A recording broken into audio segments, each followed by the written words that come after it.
So in high school, I thought the difference between Roman Catholics and Protestants was that they worship the saints and Mary. I went all throughout high school and middle school and even as a child thinking that was the main distinction between myself and my Catholic friends, that I don't worship the saints and Mary, but that if you're Catholic, you do. And aside from reading the Bible and you not reading the Bible, that was the major distinction. But Father Superior, during the interview we did, disproved this. It was actually confirmed but also disproved. On the confirmed side, when we were in the actual Mass service, I felt very uncomfortable and I felt like I was getting a lot of strange looks. This was probably my fault because I didn't follow their traditions, like dipping my hands in the holy water or crossing myself before I entered the pew. And it most likely didn't help that I had Starbucks in my hand and was taking notes on the whole service. But that's how it was confirmed, that they weren't very inviting to me at all. But it was also disproved in the fact that once we talked to the priest, he was really inviting and he really enjoyed taking his time to talk to us, and we actually had to rush out to go to a class and he was like, no, you should stay and continue talking. So maybe once you get to know them on a more personal level and they don't feel threatened by you, then they're inviting and they're nice. But I still definitely felt within the congregation extreme discomfort.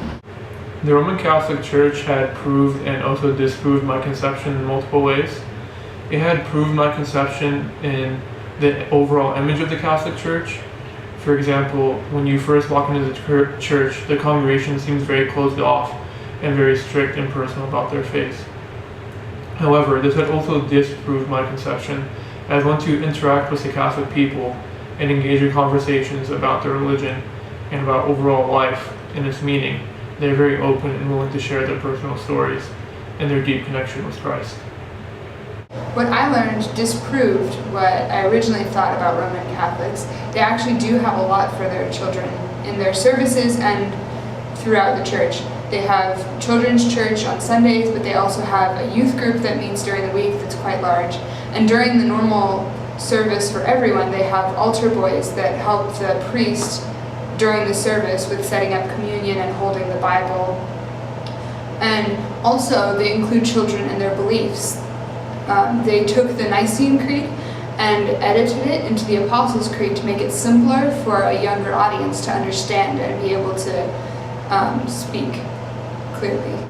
So before attending St. Louis, I actually had an embarrassingly ignorant view of the Roman Catholic Church, and to be honest, I kind of looked down my nose at them. And I remember a family friend who told us that he had converted to Catholicism, and his mom, who I'm pretty close to, said that she had grown very accepting of it, and it startled me just because I don't know, I just had this irrational fear of Roman Catholics, and after attending services and hearing the thoughts of the priest, I actually became quite taken aback by my own ignorance concerning the Roman Catholic faith, and going to the services, I appreciated the simple traditions, and I think there was no emotionally massaging component like we talked about.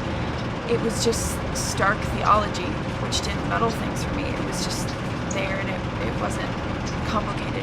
It was just theology, and I really appreciate that. And I don't agree with all the things that Roman Catholics do, but I know that neither of us are wrong, but at the core, we're both the same, and they're not wrong, neither of us are.